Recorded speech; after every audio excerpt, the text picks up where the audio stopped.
and child protective services, and they won't give them back to their loving families because they're making money. This is a legal system that you're going into. And if you don't know the rules, you will be chewed up and spit out.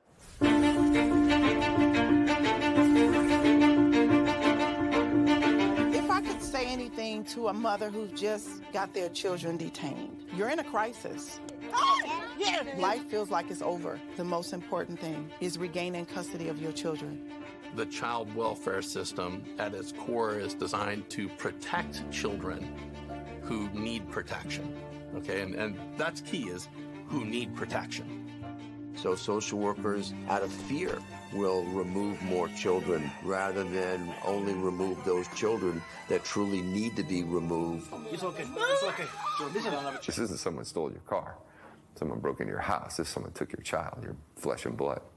It doesn't say on this order that it was not proven. It says untrue. True. I immediately knew that, okay, well, this ain't over.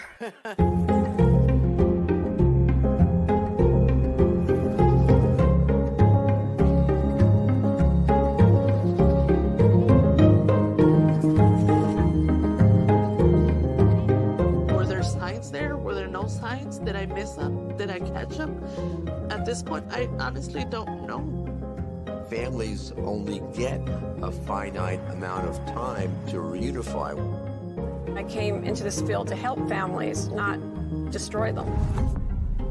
The difference between the criminal system and the child welfare system is substantial. You have more rights as a criminal than you do as a parent.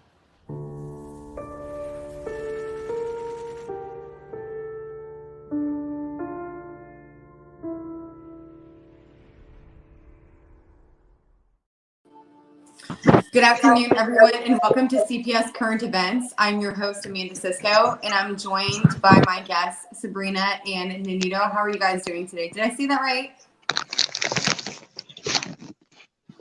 Can you guys hear me? Yeah, I hear you. Okay.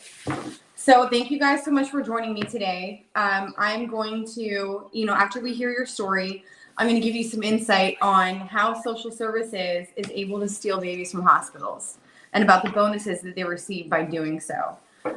So without further ado, and I think we just lost Sabrina. Did we lose her? Yeah, I think we did. If she's next to you, you guys can share the same screen. Oh, okay. It kicked you out. Are you back in? She said we could share the same screen. Oh, okay, good. That might be a little bit easier. Okay.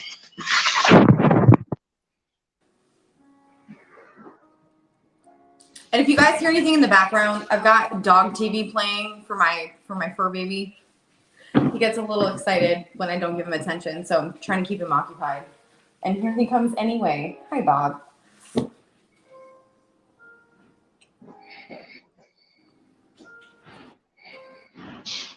Yes, I see you. I see you. Go watch your show. Go watch your show.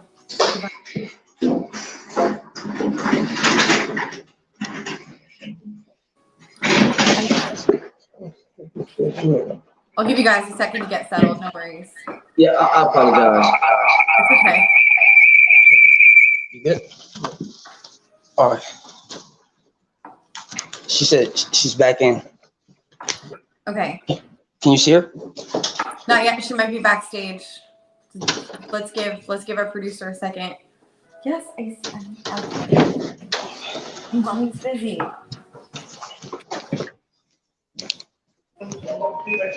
She's sick with the new one. I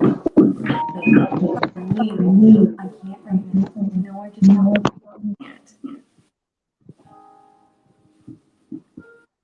Is it letting you in? Yeah.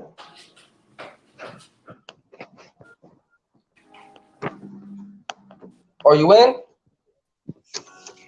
Okay. All right. Looks like we have you.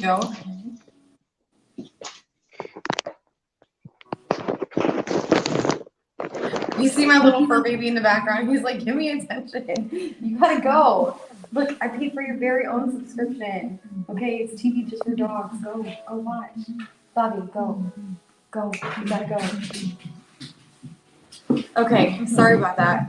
I'm so excited about you.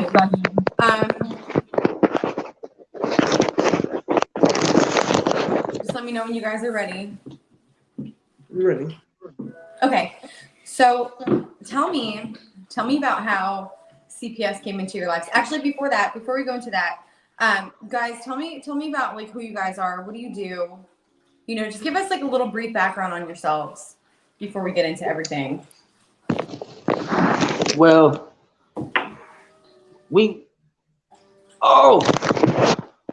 I'm Sabrina. I'm the mother of 6 boys. I'm a security guard. Yeah, I'm a security guard. And CPS came when I was pregnant. I was 9 months pregnant when CPS came into our life. Okay. Oh, so you were right there. Hold on, sorry. I gotta turn his TV show down. I normally don't get her and walk around like this, but here. It was bothering me. I could hear too much in the background. Okay. Sorry about that. My phone is. No, it's okay. Ignore the still ongoing construction. All right. Rough to start today, guys. But it's okay. Yeah. It's all of us. So you're 9 months pregnant.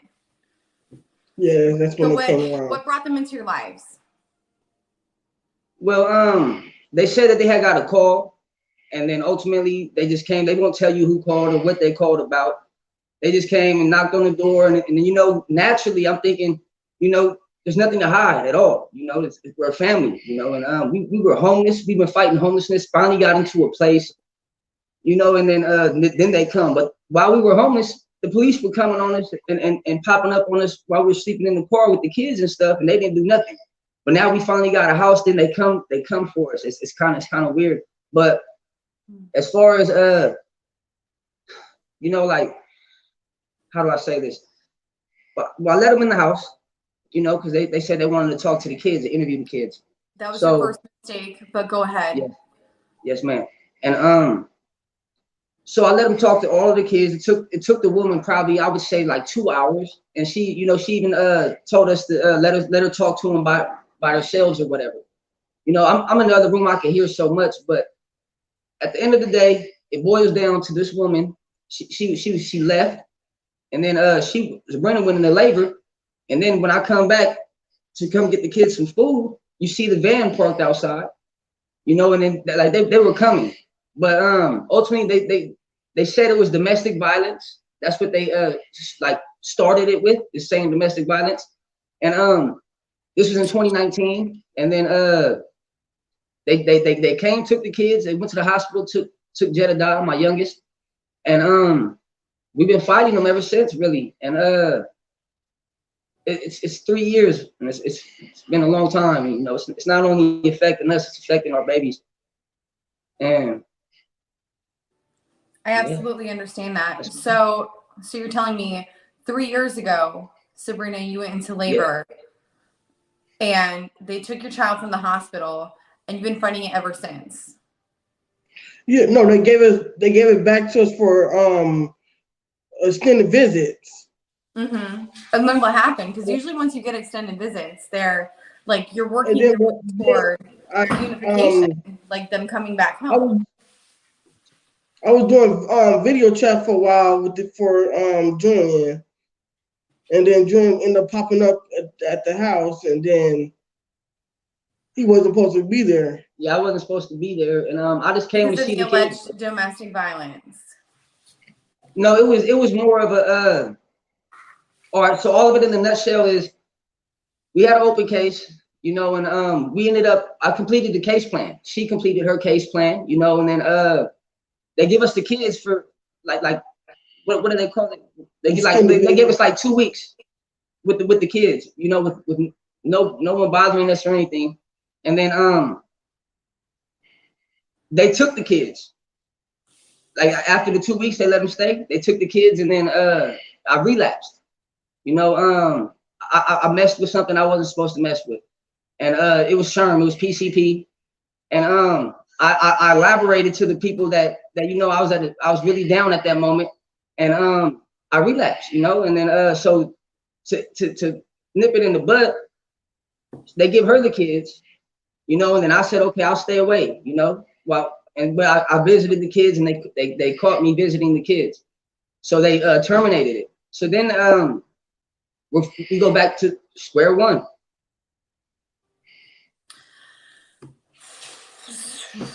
Okay. So did you test positive for this, or did you tell them? No, I tested positive. Okay. Okay. Anytime drugs become involved, the case definitely gets a lot more difficult. Relapse is a part of recovery, but I can't condone, using drugs around your kids, but that did throw a monkey wrench in things. I will say that. First off, you never should have let them in your house in the first place, ever. So anyone watching, and for you guys in the future, if a caseworker shows up at your house and wants to come inside, don't let them inside. If they want you to sign a safety plan, don't sign anything. Never sign anything that they put in front of you, ever. Because they might say, oh, just sign this plan and do these services and we'll give your kids back and we'll work with you. They're lying. They're lying to you. You're signing away your rights. You're basically, on that piece of paper in the court, you're admitting guilt already, even if you didn't do anything wrong. And they don't tell you that. Furthermore, they can't come into your house and interview your kids without your permission. Don't give them that permission. A lot of times they'll go to public schools. They'll go to their school and try to interview them behind your back, which is, just as messed up. Like you can't do that. And don't let them take your kid into another room, because a lot of times these social workers will try to coerce them. They will try to get them to say something that's not true, even if they don't get any kind of disclosure, because they're not looking to interview the kids to make sure they're okay. They're interviewing your kids to try to make them say something to implicate you guys as parents, to take them away so they can get money. This is what all of this is about, money, all of it. And I can't wait to share this article that I pulled up for you guys, but never let them in your house. Never sign anything.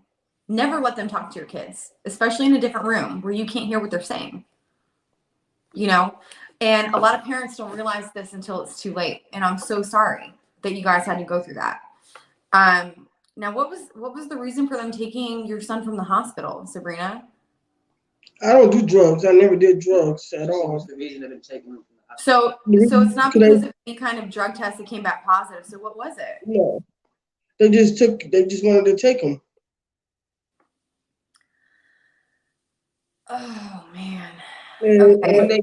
When they came with the police. They didn't really tell us what was the reason or anything. They just came and took them. They can't do that. Like if they you have to say, oh here, sorry. You have to say, what am I being charged with? Where's your court order to take my child, and on what basis? When was the hearing? Why was I not there? Okay. I'm going to read you guys an article. Okay. So this is from thedailymail.com. I'll post this on the page after the show. And the title of it, and this is written by Sue Reed. It's titled, How Social Services Are Paid Bonuses to Snatch Babies for Adoption. This is all the way back from January 31st, 2008. So it's an older article, but a lot of this shit is going on now, and it's so much worse now. It's being brushed under the rug. So for a mother, there can be no greater horror than having a baby snatched away by the state at birth. The women who it has happened say their lives are ruined forever, and goodness knows what long-term effects it has on the child. Most never recover from this trauma. Imagine a baby growing in your body for 9 months. Imagine going through the emotion of bringing it into the world, only to have social workers seize the newborn, sometimes within minutes of its first cry, and often the flimsiest of excuses. Yet this disturbing scenario is played out every day. The number of babies under 1 month old being taken into care for adoption is now running at almost 4 a day, a 300% increase over a decade. This was back in 2008. And these numbers are skewed. They're not reporting the actual numbers. I guarantee you the fucking numbers that you find in public record is not the real numbers. They are so much higher than they say. In total, 75 children of all ages are being removed from their parents every week before being handed over to new families. Some of these may have been willingly given up for adoption, but critics of the government's policy are convinced that the vast majority are taken by force. Time and time again, the mothers say they are innocent of any wrongdoing.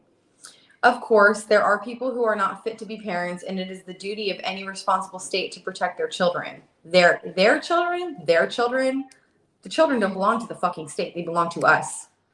Yes. Anyway, I already have issues with this article. It is so hard to find the truth. It is so hard to find the truth these days. It really is. Over the 5 years since this woman began investigating the scandal of forced adoptions, I found a deeply secretive system which is too often biased against basically decent families. I've been told out of routine dishonesty by social workers and questionable evidence given by doctors, which has wrongly condemned mothers. Meanwhile, millions of pounds of taxpayers' money. Okay, so this is in the UK. So this isn't even talking about America. So just imagine America being so much worse. Meanwhile, millions of pounds of taxpayers' money has been given to councils to encourage them to meet high government targets on child adoptions. Under new Labor policy, Tony Blair changed targets in 2000 to raise the number of children being adopted by 50% to 5,400 a year. The annual tally has now reached almost 4,000 in England and Wales, 4 times higher than France, which has a similar seized population. Blair promised millions of pounds to councils that achieved the targets, and some have already received more than £2 million each in rewards for successful adoptions. Figures recently released by the Department for Local Government and Community Cohesion, that's basically the same thing as the Department of Health and Human Services, show that 2 councils, Essex and Kent, were offered more than £2 million of bonuses over 3 years to encourage additional adoptions. See, but why though? But why? Why? 4 others, Norfolk, Gloucester, Cheshire, and Hampshire, were promised an extra £1 million.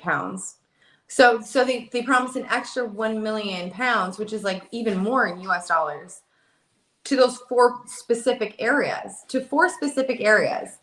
For what? For what?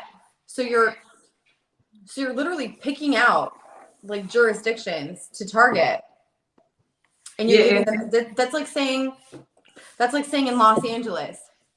So everybody in California is going to get $3 million extra to push these adoptions.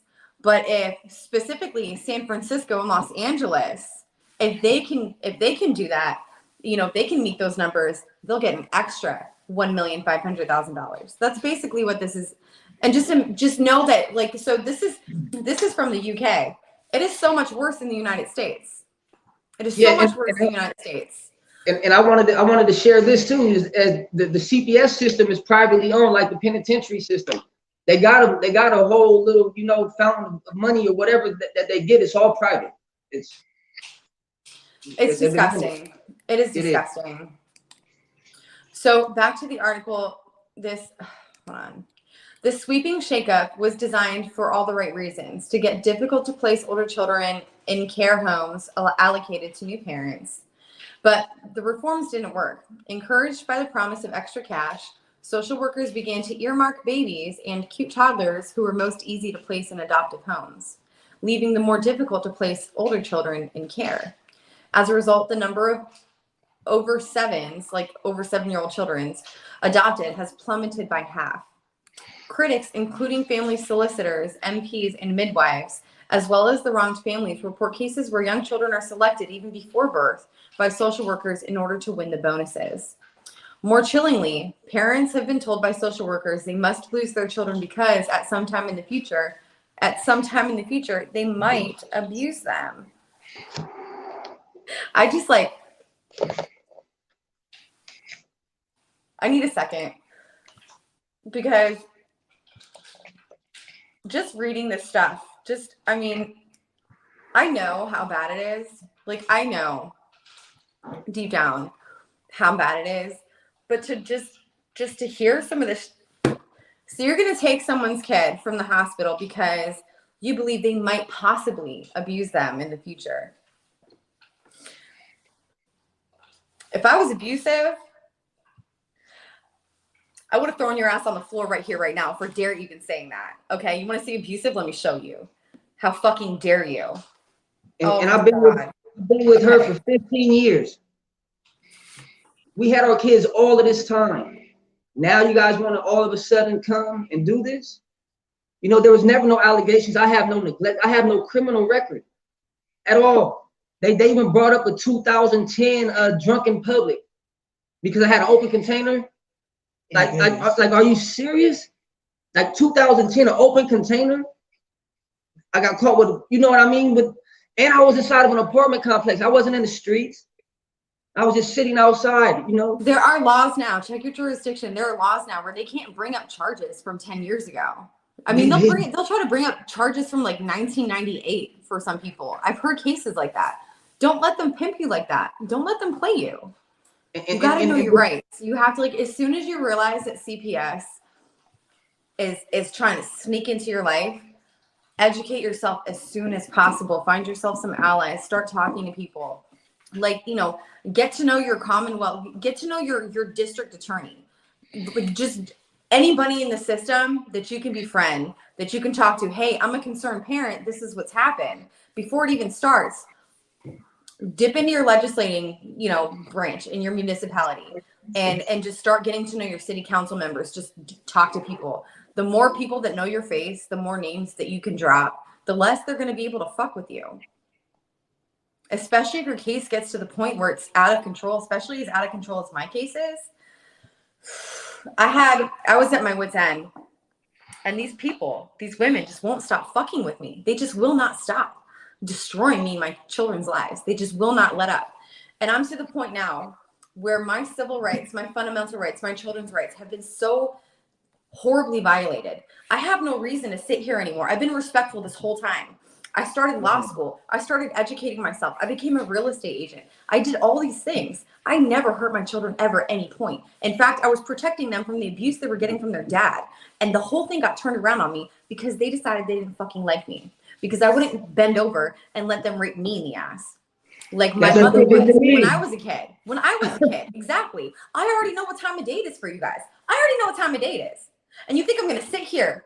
I was a teenager. I was 14 years old when they first came into our lives. And I saw the damage that they did when I was growing up. And you think I'm going to fuck with you now? Oh, no. You got the wrong one. And they didn't like that. They didn't like that. So I sent an email off probably around Friday. And I was just like, I just laid it out. I was like, you know what? There's no reason anymore for me to sit here and be respectful to you guys. I mean, I'm not going to like verbally abuse you or anything, but I'm not going to be nice about it. Where are my welfare updates? Where are my visits? Where are my fucking children? Where's your evidence? Where the fuck is your evidence? You don't have any. Where is it? They split up all of our kids in 3 different homes. So we only get our visits, you know, like that. 4 homes, I mean, with 6 kids. They're splitting the brothers up. And after they took the kids the last time, I literally did everything. I got my employment. I wrote letters to the judge.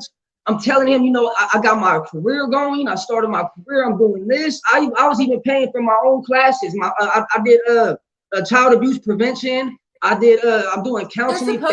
They're taking your kids. They're supposed to be paying for those services. And if you being previously homeless was the reason for coming into your lives in the first place, that's bullshit. That's bullshit. Their federal laws, in order for them to get that fucking paycheck, their federal laws make it very clear that they must make efforts to preserve the family before breaking it up. They have to. So if homelessness was an issue for them, they should have been providing housing vouchers. They should have been putting you guys on a path to get you set up with employment, to get you set up with services. You shouldn't have to be paying for your own classes. They have to pay for them for you, for them to get that paycheck. But they terminated my my reunification services, so they said that they didn't have to pay for it. So I've been paying for my own drug test. I'm doing my therapy. I'm doing everything. And I drug tested for these people once a week. So they can't say, you know, you could take hair from me right now. Guaranteed there's nothing in my system at all. You know, it's and then I wrote, he denied the first 388, and I wrote him a letter, and I came back with the second 388, and this is when they adopted my son out. You know, and I wrote him another letter. I told him, you know, I even got their school packets. I got karate set up for my children. I have you know, activities to do with them. I have this all set up. I even have family counseling waiting for us to be together so we could do the counseling. You know, and I provided all of this to the judge, and he just denied it. He's like, and I got on the stand. I did a testimony. He looked through my papers like this of my 388 with my letter and everything. He just did like that. Yeah, he just went through it, and then he's like, oh well. After I get on the stand and give him my testimony, he says, you're a likable, respectable guy, but I have to go with the law, and adopted my son out. Go with the law? With what law? With what law? You weren't following the fucking law in the first place. What law are you trying to go with now? They're saying that. Talk about the violation of my due process when you took my kids from the hospital. Yeah. Let's talk about that law. Yeah. It's stressful. That's why we need all the help we could get. I filed an appeal for my son, and I'm just hoping that the appeal goes through. But the people, they want $25,000 for an appeal lawyer, you know, for CPS appeal. And my attorney that I have, the public appointed attorney, she is only doing her bare minimum because she really presses the line to get my kids back. She's probably gonna lose her job. She's probably gonna be punished. You know, like and Mars don't speak at all. Oh my gosh. Yeah.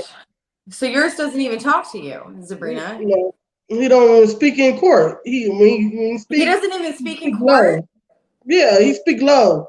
We are here. Yeah, and like we go to court together. I have my attorney, she has hers. My attorney talks way more than hers. He'll just like, oh, Your Honor, what about this? And then that's it. Last court day, he made me look real bad. He just saying all bad things, no good things. Like they're trying to say that we gift our kids to trying to win them over. We give them gifts and anything that we promise them.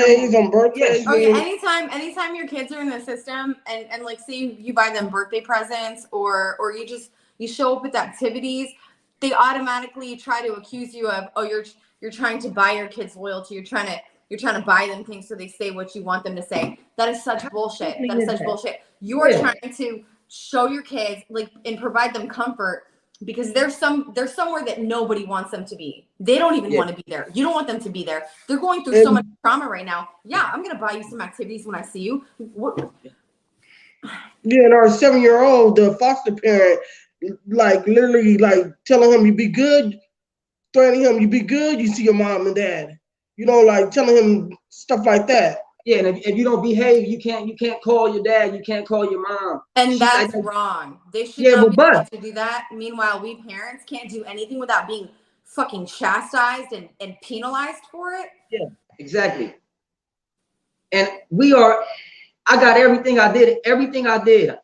Literally, I did everything. One of the foster parents did when my son, when one of the older son is there, don't let him come to visit at all. He don't come to no visits. He hasn't been coming to visit for like 4 months straight. And then we tell her we need makeup visits. They're like, oh, it's gonna mess with her schedule. Why does she have my kid then?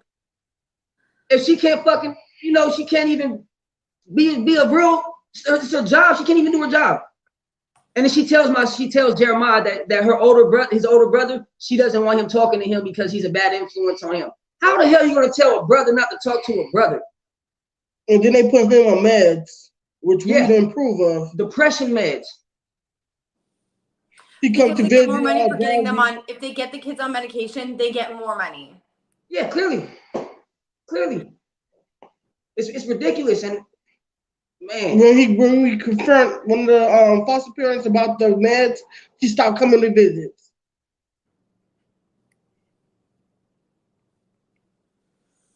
And then I tell the worker, like, he needs to get in a different home. He's not good where he's at.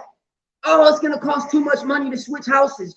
It's gonna cost too much to move them around in transportation. So you're not. You know what won't cost you any fucking money is to bring my kids back home to me. That won't cost you a dime. How about that? Exactly. How about giving my children back? The We ones are I not brought into bad this people. world. Literally, I even told the people, look, follow the SSA notes. You guys write down everything for 3 years. We never missed a visit. We're always on time. And we always bring activities, food, and everything else.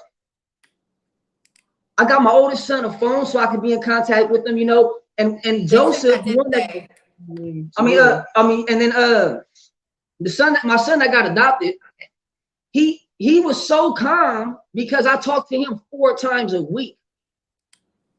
So he's at ease in a sense, you know. He has comfort because I'm able to talk to him. All of the other kids, they don't let us talk to him. So guess what they're doing right now? They all say, I want to go home. I want to go home. I want to go home. They always say that. They always want to go home. Now, my son that got adopted, he was able to be at ease because I talked to him constantly, hours at a time, 3 to 4 times a week. So he's okay because he's able to talk. So they say the best interest for him, he will be able to progress with the foster parent better than he would with his real parents. We're stable. We both working. We've been holding on, and I've been showing these people, and I'm telling them like if you're trying to just bank off of a faulty drug test, you know, like I've been doing this. I can do hair, but I've been doing the weekly test because it's more convenient for my paycheck. You know, if I go for the hair, it's gonna cost like $600, I believe. But yeah, go ahead. I'm sorry. No, you're right. You know what we parents don't talk about, and because you said you guys are both working, you have a stable home. What I want to make very, very clear is when your kids have been ripped, your flesh and blood, your life and your breath has been ripped away by fucking pure evil. I want to make a point, everyone watching, which I'm sure our viewers who have had their kids taken know very well how difficult it is to continue to go back to work every day, to continue to make sure the bills are paid, because really you just want to lay down and die sometimes. Yes. Like really, you just want to find the bottom of a bottle or something. So the fact that as parents, not only are we not allowed to grieve or mourn our children, let alone talk to them or see them most of the time, we still are expected to keep stable income and pay our bills and keep a roof over our heads. You can't have it both ways, guys. Not you guys, but these social workers. So CPS, you can't have it both ways. You can't say on the one hand, oh, that these parents aren't capable of raising their children for whatever fucking fucked up reason you believe is true. Yet on the other hand, if I'm good enough to keep a job, if I'm good enough to keep a roof over my head and make sure my bills are paid in the middle of a fucking crisis that you put me in, then why am I not good enough to raise my kids? If I'm good enough for one, then I'm good enough to do the other. You can't have it both ways. You can't sit here and say, oh, well, we need to take your kids for whatever bullshit reason, but you need to keep a stable job to pay child support. Well, if I wasn't good enough to raise my kids by myself, then I'm damn sure not good enough to have a job to pay child support. You can't have it both ways, guys. Then you tell them, let's put the kids on the stand. They did not want to put them on the stand. He would tell you blankly. Of course, because they're going to tell the truth. The kids are going to tell the truth. Exactly. It's pathetic. It's ridiculous. You know, it's frustrating. You know, it's unbearable. I don't have no social life. I can't even talk to people that I used to know. There's nothing to talk about. I'm so broken. I have nothing to glorify. I go to sleep and don't want to wake up. Literally, I try to go back to sleep because I could dream and see things. You know, I don't. It's unbearable. It's this second. It used to be so bad. I mean, it's still really bad. But when everything had first happened, and like you see, I'm like wringing my hands just thinking about it. I literally would wake up. I would wake up in the morning the second that I opened my eyes. Like not only was it was just overwhelming pain every single night when I went to sleep. Like so bad. Like I thought that I was gonna have a stroke. It was that bad. And like I finally am able to fall asleep. And the second I opened my eyes the next morning, the moment I realize I'm conscious, all that shit just comes back, hit me like a ton of bricks. Yes, ma'am. And it's like that every day, day in and day out. You're out doing your job, something triggers you, and you think about your kids. Boom, like right there, you just want to fall to the ground. But you can't. You got to keep working. Do you know how unhealthy that is for the human body, for the human brain? And then I even say, why don't you guys do visits? Give us our kids and monitor us. You know, just check on us, come on us. You'll see that there's no failure in us. These people are fucking demons. They are evil. They are fucking pure evil. I don't understand. I used to go to church with this one girl, sweet girl, you know, a little perfect Christian little chick. And I saw her on Facebook. I don't even go on social media anymore. I don't have time for that. But I remember one day, this was years ago, I saw on her Facebook, oh, I'm so happy. Congratulations to me. I got my certificate to be a social worker. And I sent her a private, I was going to blow up her Facebook page. So I sent her a private message. I said, do you have any fucking idea what you're about to sign up for? Like, do you have any idea what you're about to do? She never answered me back. I lost in that moment, right in that moment, I lost all respect for her, all respect. But she never came from a difficult life. So any bullshit brainwash crap that they feed her in all of their, you know, several hours, like I think they have to take, what, 30 hours of training a month? Like just for the psychology of what they do. Do you know how much training on a job that is? That is like they receive so much extra training, but for what? Like, and there's like this iron curtain that separates what these people are really being told to do and what they tell you they're actually doing. Yes. These people are dangerous. They are brainwashed. They are trained to fucking destroy you and your children. They are not here to help. They are not here to help. Their profession is literally to take kids. That's what their job is. They're paid to take kids. They don't get paid money if they don't take your kids. Yeah, and then they give these people back their kids that are on drugs. I'm talking about that beat their kids, beat their women. Literally. You know what's funny? They ignore those children. A lot of the times they're going to, like, they purposely, have you ever seen the trials of Gabriel Fernandez? No, but I'm gonna write that down. It's on Netflix. The Trials of Gabriel Fernandez. Watch that. It's a 4-part series. You're going to bawl your fucking eyes out. That child is so much like my own son, Gabriel. Me and my little brother, Sam, were watching it one day, and he was just bawling his eyes out because the same shit that is happening to that kid in that Netflix series, very similar stuff is being done to him by his father. And CPS knows it, and they're not doing a fucking thing about it. They're not doing a single thing about it. Not only that, when they have made disclosures in a recorded environment, begging to come home, telling us what's happening at that house, I don't say anything. The supervisor would report it. Like I wasn't in the social services building. This was a private company that I found and I hired. The owner of the company, you know, like I had a licensed therapist watching my kids, and I had the owner of the company also watching it over a video camera. And like there was another person watching it was so fucking unnecessary. My kids made so many disclosures of abuse by both him and his pill junkie fucking girlfriend. And they reported it to the city and to CPS. You know what they said every single time? The city would come back and be like, well, we don't see any evidence. Really? You want me to show you some evidence? Yeah. I'm so tired. I'm so tired of being calm.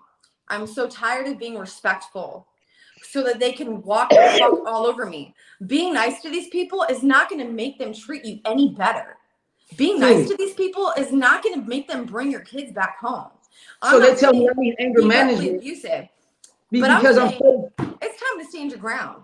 Put yes, your foot down. Hey, where's your evidence? According to these laws, you should have done this, this, and this.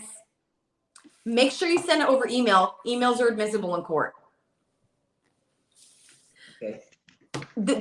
Don't take my advice. This is just me and my own opinion. I think it's time to stop being nice to these people. I think it's time to put our foot down and demand what we have been guaranteed in our fucking Constitution and our state and federal laws to be given. Our rights that are demanded to be protected in the laws that were written when this country was fucking founded in the first place. It's time to demand that those laws be followed. And when they're broken, don't be nice and ask them nicely. Well, can you please? Well, I just really want. No, bitch. Where's my kid? Where's your evidence? Sad to say, I am begging right now. I am begging right now. They adopted my son I am begging. So I'm begging everybody, you know. And I think a part of them relics in that. I think they like the power that they have. I think that on some level, these pieces of shit get off on what they're doing to these families. They get off on the pain that they see you guys going through. Oh yeah, I did that to this family. I really think that. I'm really starting to think that. And God forbid you stand up for yourself. Expect retaliation if you do. Expect retaliation. That's what they did with the baby. She told the CPS worker when it first started, she said, there is no problem. I don't need no help. Go away. She like shunned her, and she retaliated and came and got the baby out of the hospital. Like it's oh man, yeah, the retaliation, they do it. And I even like my first 388, you know, I wrote the judge, you know, I have the letter right here that I wrote the judge, you know, and I tell him, I say, Your Honor, this is Julian Rice. I come to you to grant me mercy. I am a good man and also a law-abiding citizen. I have been there through the hardest times with my children, from house to house, being homeless, even slept in cars, but I was there through it all to protect them and keep moving us to a better future. The best part about it all is it was worth it to see them from innocence to what they have evolved to today. My children belong with me and I with them. I've completed my training to pursue and involve myself with a career.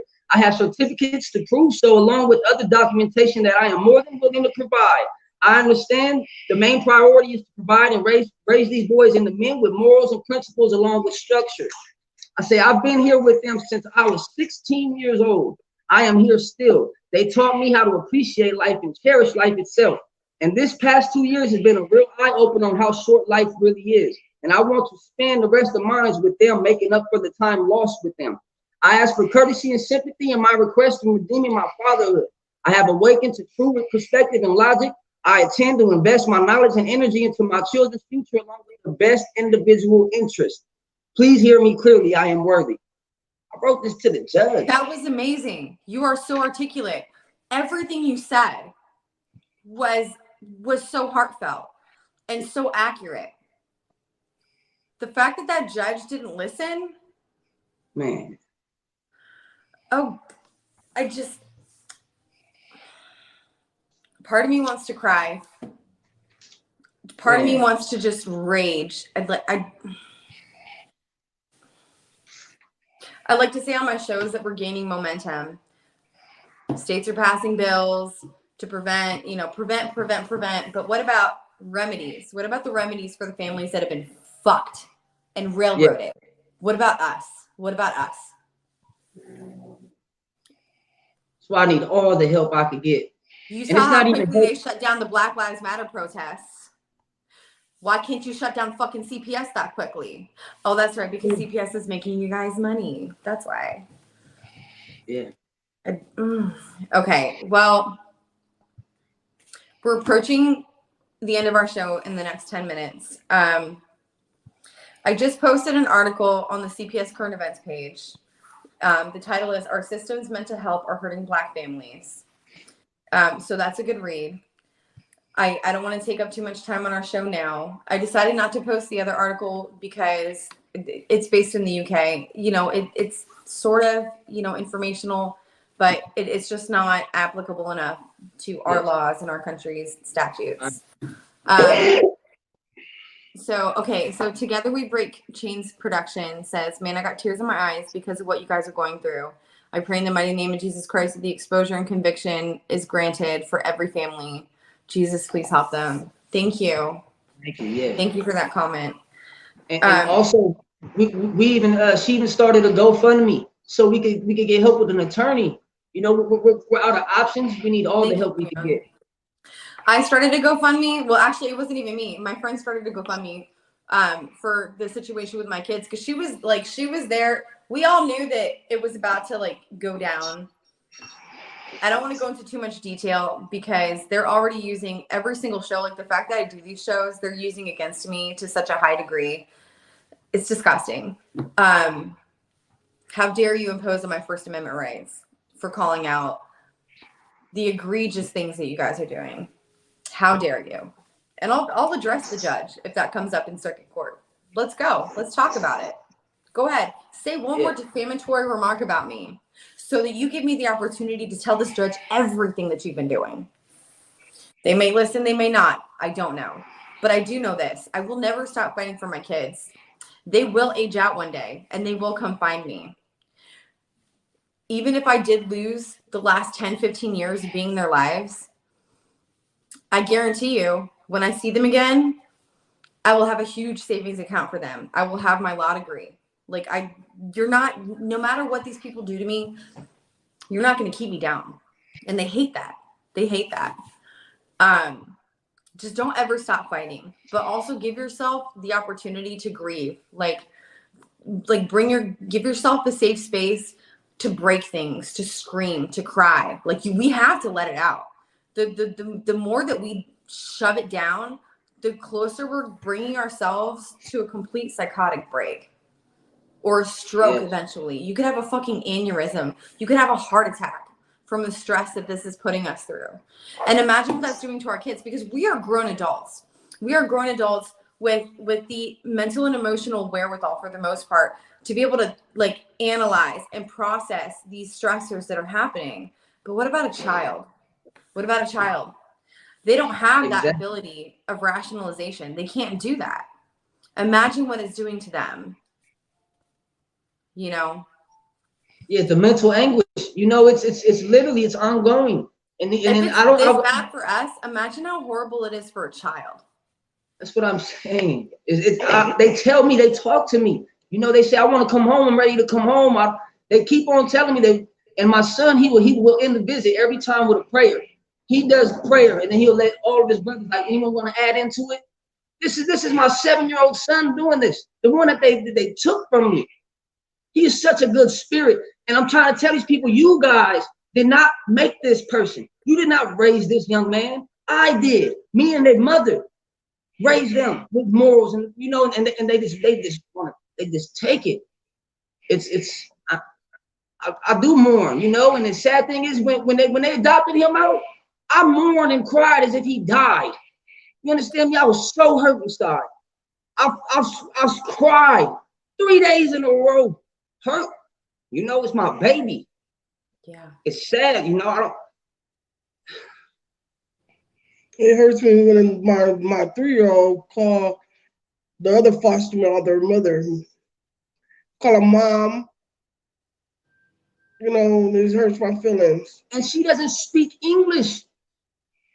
Her language is Spanish. She has her son speak English so she can communicate to the kids.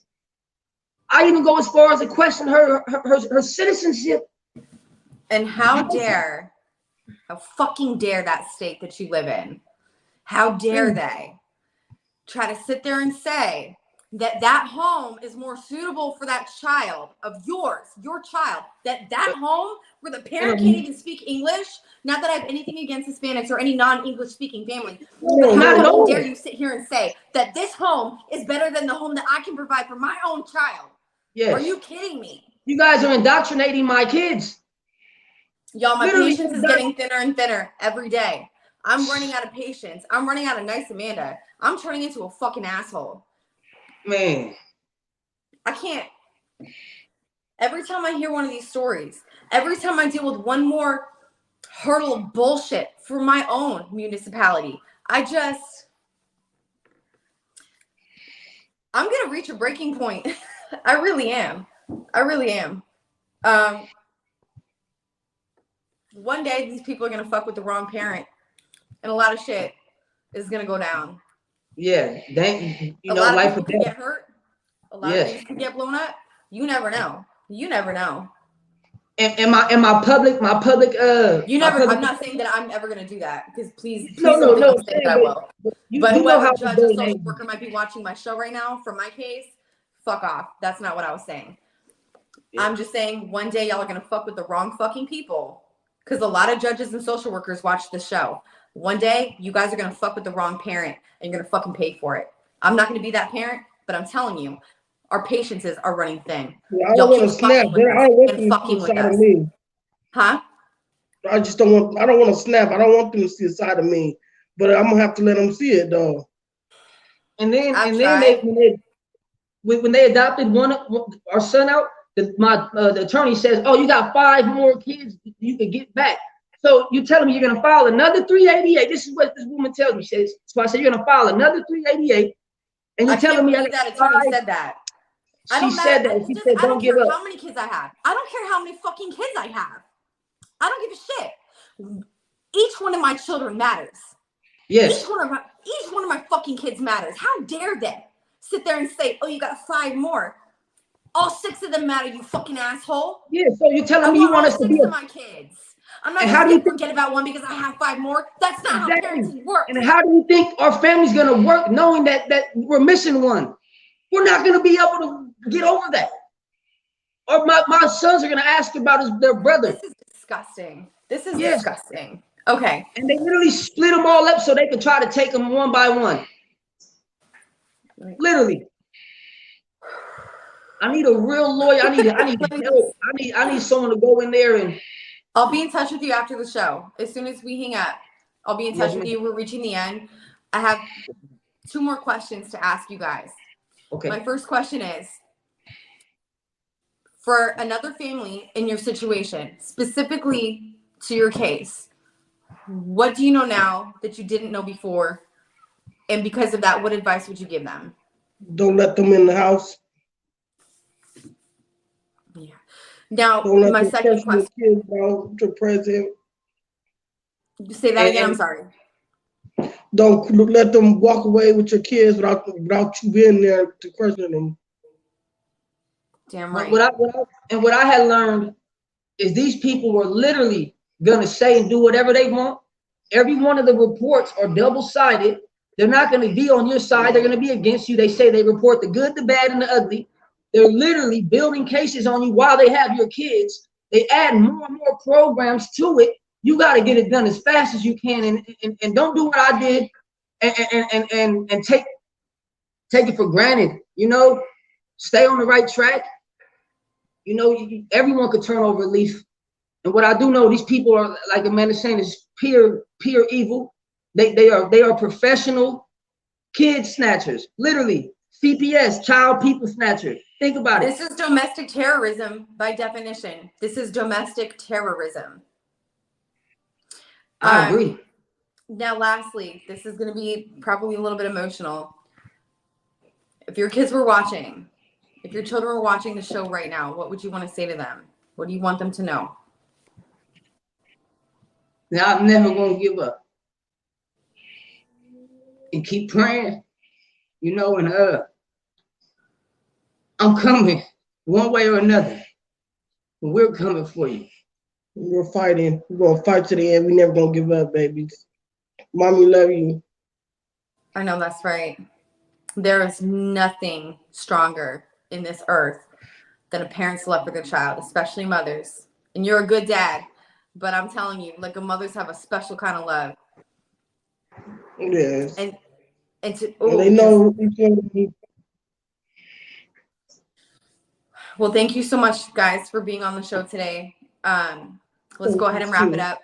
Our next show will be Thursday at 7 p.m. Pacific time. That'll be Fight CPS, the Civil Rights Struggle.